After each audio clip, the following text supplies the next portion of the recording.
les plus grandes auras dans One Piece. Ça va être bien, je pense qu'il y a moyen de faire quelque chose de bien. C'est parti pour l'aura expliquée et les plus grandes auras de One Piece.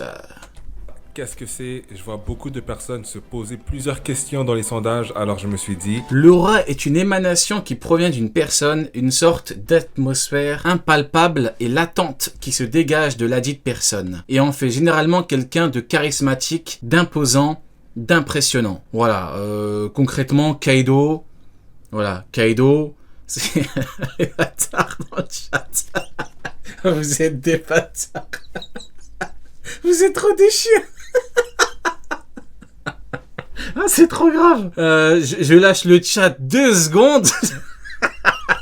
Vous êtes trop des merdes. J'ai à peine le temps de lire une définition. Vous êtes trop grave. Du coup, avec Kaido, par exemple, bon, il rentre parfaitement dans la définition. Charismatique, imposant, impressionnant. Pourquoi pas faire une vidéo là-dessus, suivi d'un classement pour vous donner une petite idée de comment moi j'applique ça. Pour faire simple, certaines choses nous font gagner en aura, d'autres choses nous font perdre en aura. Et c'est d'autant plus vrai pour les personnages en fiction. Un bel exemple, c'est Katakuri à Whole Cake Island qui a carrément volé le show à sa propre daronne, l'empereur des mers qui criait « Wedding cake par-ci, wedding cake par-là ». Katakuri à Whole Cake Island, c'était simplement un monstre en termes d'aura. En revanche, une scène avec lui qui se tape contre Oven. Question intéressante. Est-ce que ce moment fait perdre l'aura à Katakuri? Bon, de mon point de vue, moi, comment j'interprète? Ah, il y a de tels qui dit Mihawk, moins 5000 en aura, quand il se chie dessus, quand il entend Empereur. Je valide totalement. En toute honnêteté, moi, comment j'interprète le truc? C'est que c'est dans l'unique but, avec un U majuscule, dans l'unique but de ne pas mettre Katakuri devant Kuzan. Parce que si t'avais Katakuri, Cracker devant Vanaugure et Kuzan, ils ne repartent pas. Concrètement, ils ne repartent pas. Vanaugure, bon, voilà, Vanaugure, il y a Oven qui va se le prendre, hein, concrètement. Allez, on va rajouter un petit soldat biscuit pour rigoler. Voilà, pas celui de l'animé, hein, pas celui de l'animateur frauduleux qui s'est chié dessus en faisant n'importe quoi. Non, le soldat biscuit que Luffy galère à battre, Luffy qui a battu Doflamingo. Je parle de celui-là, celui des Shiroda, hein, pas de l'autre dont je tairai le nom.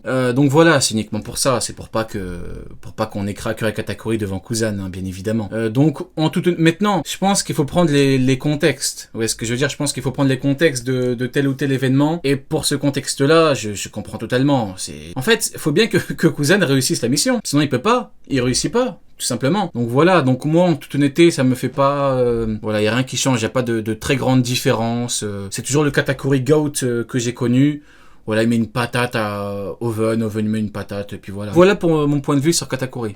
Même s'il y a un contexte à tout ça, c'est assez puissant pour le faire perdre en aura. Voilà. Ouais, je suis pas vraiment d'accord. Hein. Je suis pas vraiment d'accord. De mon point de vue, le contexte est très très important. Pareil, hein, on va dire la vérité. Rayleigh, le fait qu'il ne parte pas à Marineford, ça peut être considéré comme un manque d'aura. On peut inventer mille et une choses. Il a eu peur, il a paniqué, il voulait pas mourir. Le fait de le voir regarder la bataille et ne pas être là-bas, maintenant, il faut bien comprendre le contexte. S'il part, la marine perd. Ace reste en vie, Barbe Blanche gagne. Plus de marine. Donc, évidemment que le contexte est primordial. Hein. Pour le cas de Rayleigh, c'est d'autant plus frappant. Aussi pourquoi certains personnages seront vus comme beaucoup plus forts que d'autres par certains fans, car le power scaling pour énormément de personnes se résume à ça. On peut se baser sur plusieurs critères en fait pour déterminer l'aura. Bah, il a pas tort. Il y en a beaucoup qui résument la puissance à l'aura. Mihawk Mihawk en est le parfait exemple. Mihawk, il y en a beaucoup qui ont commencé One Piece il y a longtemps, ou qui ont connu Mihawk il y a longtemps, qui n'étaient pas forcément à jour tout le temps, mais qui sont tombés sur des moments avec Mihawk. Ils l'ont trouvé classe, ils l'ont trouvé fort, ils l'ont trouvé charismatique, ils ont trouvé qu'il avait de l'aura. Forcément, quand t'es devant, quand tu combats Zoro de l'époque, bon, c'est un peu facile de paraître très grand. Et donc, avec le temps, il y en a beaucoup qui sont restés dessus. Ce qu'il dit, c'est très très intéressant, parce qu'il parle de contexte. Si tu dis que Katakuri et Oven, le contexte, tu t'en fous, il a perdu de l'aura. Je suis d'accord, hein. Mais qu'en est-il de Mihawk contre Jose? Qu'en est-il de Mihawk contre Vista? Qu'en est-il de Mihawk contre Crocodile? Pire, Crocodile. Vous voyez ce que je veux dire? Donc, voilà pourquoi c'est très compliqué. Donc, on prend le contexte, Mais j'ose, y a pas de contexte particulier. Tu tapes Barbe Blanche, le coup est destiné à lui, bon, j'ose l'arrête, il se moque de toi, concrètement. Voilà, Vista, bon, t'as même pas été capable de le toucher ne serait-ce qu'une seule fois.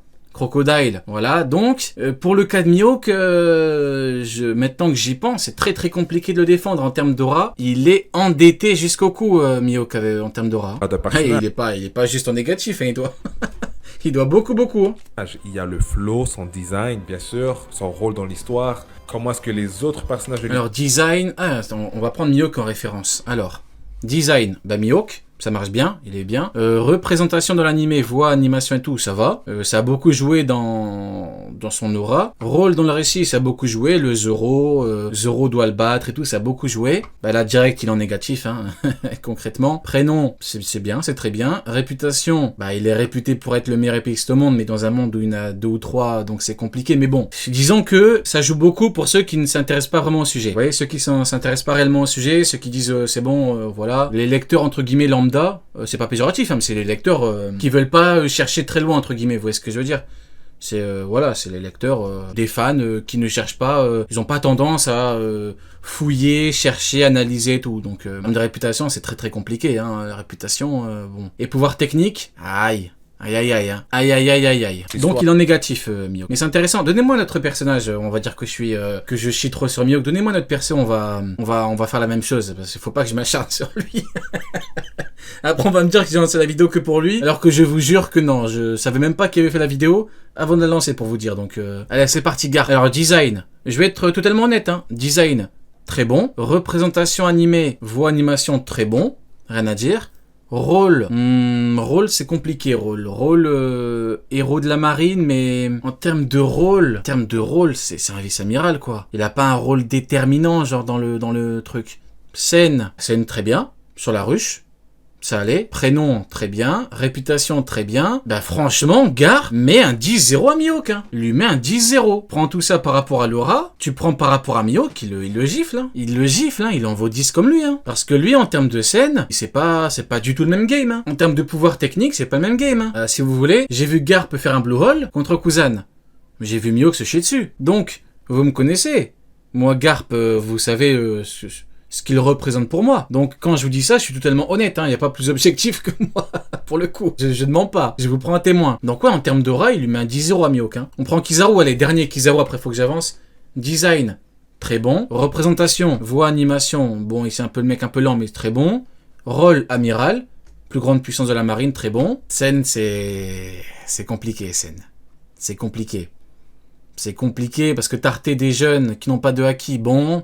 Se prendre un retourné de Marco, ne pas revenir, bon. Tirer sur Marco quand il est occupé, bon. Compliqué, ouais. Scène, scène c'est compliqué, ouais, non. Scène c'est prénom, bon. Réputation, ça va. Et pouvoir, ça marche pas. Ça marche pas. Je suis désolé, Garp leur met un 10-0. Je suis désolé, pourtant vous connaissez, vous savez ce que je pense de Garp, hein. Globalement, un coup d'épée de patate, on n'entend plus parler, hein. Même Kobe, dernièrement, il a même pas pensé à lui. Hein. Il a pas parlé de lui. Donc voilà, ouais, Garp, il leur met un 10-0. Concrètement. Kizaru, nul. Mihawk, nul. J'ai limite envie de lâcher un vive Garp à côté. Hein. En toute honnêteté, Garp leur met une misère. En termes d'aura, voilà, si on prend ça en compte, pour l'aura. Réagissent à l'individu en question, ses interactions, son palmarès.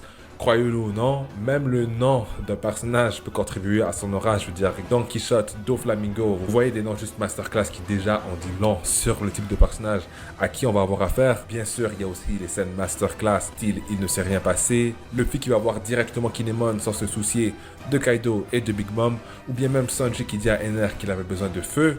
Mais autant tu peux gagner beaucoup en aura. Après, c'est vrai qu'il y a des personnages qui ont beaucoup de scènes. Et donc, si on prend Katakuri par exemple, et qu'on dit qu'il a perdu beaucoup d'aura à cause du truc avec le gaz, il y a des persos qui sont négatifs. Il y a des persos qui pourtant ont fait des masterclass de ouf, ils peuvent être très rapidement endettés jusqu'au cou, hein, donc très compliqué. Ouais, c'est... Ouais, c'est... Autant c'est facile. C'est un sujet un peu... d'en perdre. Et bien sûr, quelque chose que j'ai souvent vu en commentaire, certaines personnes qui disent que l'animé ne compte pas lorsque ça vient à l'aura. Et c'est complètement faux, l'animé joue énormément. On a justement les scènes des personnages. L'animé joue beaucoup. Moi, c'est simple, hein, je vais pas très loin. Je prends les mots d'Oda. Le manga, c'est le manga. L'animé, c'est l'animé. L'animé n'est pas censé faire n'importe quoi. Ce sont deux œuvres différentes, comme l'a dit Oda. Hein, concrètement, il l'a dit. Si vous voulez parler de l'animé, on parle de l'animé. Moi, ça me dérange pas. Hein. Je peux faire des cross guilds entièrement que pour l'animé. Mais moi, quand je parle du manga, l'animé, j'essaie de l'oublier, de pas l'utiliser, parce que sinon c'est compliqué. Hein, donc voilà, maintenant moi ça me dérange pas, je peux parler que de l'animé, l'animé a ses propres limites, ses propres règles, hein. Donc bon. La manière que l'anime va adapter certaines scènes avec la musique, on a les voix, le travail des seiyuu quoi, tout ce qui aide. Oui, mais l'anime, faut pas le prendre en compte si tu veux chercher une certaine logique. Ça le problème, c'est qu'en fait t'as plusieurs animateurs qui ont des séquences et vu qu'ils ont une certaine liberté, bon j'avais dit qu'on en parlera prochaine Cross Guild mais très rapidement, même si on en parlera dans pas longtemps, ceux qui ont vu le dernier épisode. Est-ce qu'il y en a beaucoup qui ont vu le dernier épisode? Il va falloir, ceux qui m'ont dit oui mais l'anime est canon, c'est cohérent, Oda fait l'animé, j'ai lu des trucs de fou. Hein. C'est très simple. Comment se fait-il que Vanaugure détruise des soldats biscuits de Cracker, que Luffy galère, Luffy qu'a battu de Flamingo? Comment se fait-il que ce même Vanaugure, avec 3 balles, ne détruise pas un bloc de pierre? Comment ça se fait? Sans théorie, hein. Je veux pas des théories de fou. Non, je veux du concret. Je veux pas qu'on me sorte des oui, mais c'est parce que je pense que... Non. Je veux du concret. Expliquez-moi. Voilà pourquoi l'animateur ne travaille plus pour la Toei. Qu'est-ce que je vous ai toujours dit? Je vous ai toujours dit, Vanaugure, c'est Vanaugure. Cracker, c'est Cracker. C'est pas le même game en fait. Chacun a sa place, comme on dit. Chacun a sa place. Vanaugure qui détruit ses soldats biscuits, c'est une aberration. Au-delà de l'aberration, c'est une incohérence. C'est une incohérence pure et dure. Ça s'arrête là. On a tous vu Luffy se chier dessus devant Cracker. Tu me dis Vanaugure, il peut le fumer en 2 secondes. Mais s'il vous plaît. Et Jean-Bart, alors c'est qui Jean-Bart? C'est qui Jean-Bart qui se prend 3 balles facilement? Et encore, je n'ai pris que cet exemple. Hein. Donc bon, maintenant, si vous voulez qu'on ne parle que de l'animé, on peut parler que de l'animé, moi ça me dérange pas. On peut rire et tout. L'animé, il est plus là pour le divertissement. C'est comme ça que je le vois. Faut pas chercher une cohérence globale. Parce qu'il y a trop de gens, vous savez comment c'est. Quand il y a plusieurs gens qui travaillent sur un truc, c'est un bordel. Vous l'avez tous vécu au collège, au lycée, vous voyez les trucs de groupe. Toujours un bordel, toujours. Si je dois faire un truc de groupe, ça part dans tous les sens. Donc c'est pareil. Autour d'un personnage, ça va justement contribuer à l'aura de ce personnage globalement. Tu vois, tout ce qui va aider certains monteurs à faire des edits masterclass sur TikTok, tout ça, ça rentre en jeu parce que finalement, c'est surtout dans le subconscient. Vraiment, c'est tout ce qui peut influencer le subconscient, la manière que l'audience a de regarder un certain personnage, de le respecter, etc. On a Vanaugure, la semaine où le chapitre est sorti et il disait à Saturn que lui et son équipage voulaient le monde. C'était aussi la même semaine où dans l'animé, il avait massacré les soldats biscuits.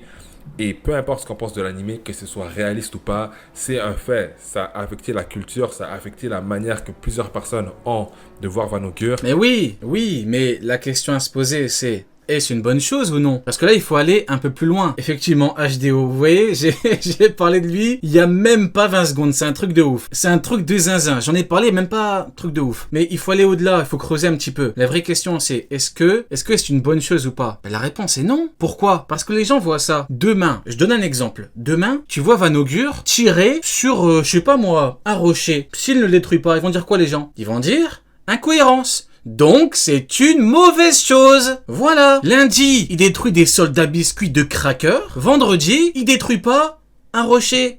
Que vont dire les gens? Incohérence. Donc, c'est une mauvaise chose. Et c'est comme ça. En revanche, de la même manière que l'anime peut aider l'aura de certains personnages, il peut aussi faire... Regardez-moi ça. Mais quelle honte. Mais quelle honte. Quelle honte! Quelle catastrophe! Donc maintenant que vous avez une petite idée de ce que je veux dire quand je parle d'aura, voilà aussi... Voilà, là, exemple parfait. J'ai vu un mec, et je vais pas vous mentir, il y a même pas 5 jours, il y a un mec qui m'a envoyé un truc. En gros, c'était Kuzan contre, je sais plus quoi, je crois Zoro, je sais pas quoi. Il y a un mec qui a dit, oh mais t'as pas vu l'aura de fou de Kuzan dans le manga contre Cracker? Pourquoi est-ce que c'est important Pourquoi est-ce que ça c'est important? Parce qu'on en arrive à des gens qui confondent. Ils confondent animé et manga. Dans le manga, c'est pas ça, Kuzan. Est-ce que je l'ai quelque part? Voilà, il est là. Animé, manga. C'est simple, hein, on va pas commencer à parler. Moi, vous me connaissez, je parle pas 8 langues. Hein. Hop. Voilà. Manga, animé. Vous me dites si vous voyez une différence. Hein. C'est le jeu des 7 différences. Ok? On va faire un petit jeu là. Animé, manga. Animateur qui s'est fait virer. Et Shiro Oda qui travaille depuis plus de 25 ans. Donc, au bout d'un moment, faut savoir dire la vérité. c'est pas la même chose. Donc oui, pour moi, c'est une mauvaise chose. Maintenant, surtout une mauvaise chose pour ceux qui vont dire après incohérence. À part ça, l'animé peut maxer, moi, en toute honnêteté, je m'en fous. Hein. Tu maxes n'importe qui, moi. C'est pas mon problème, hein, concrètement. Animateur t'es chiant de tel. C'est des bâtards. Ou sinon, concrètement, je m'en fous. Mais voilà, faut être honnête. C'est pourquoi Big Mom est vu généralement comme la plus faible des empereurs, même avant sa défaite sur Onigashima. Lorsqu'on étudie le cas de Big Mom, son rôle dans l'histoire lui procure le statut d'empereur. Alors déjà là, c'était très bien, elle était considérée l'une des 4 pirates les plus puissantes du monde. Donc elle serait plus puissante que Mihawk. On m'a sans doute menti. comme une des Ouais, je sais 4 pas. pirates les plus puissantes. On a dû me mentir. Comparé à Barbe Blanche. Dès qu'on voit son design lors de son intro, ça se complique déjà. Eh non, c'est de la grossophobie, ça. Eh non. Eh non. Eh non. Alerte grossophobe. Alerte grossophobie. Qu'est-ce que ça veut dire, ça? Quand on voit son design avec un petit rire. Non. Non, non, non, non, non, non, non. Qu'est-ce que ça veut dire, ça?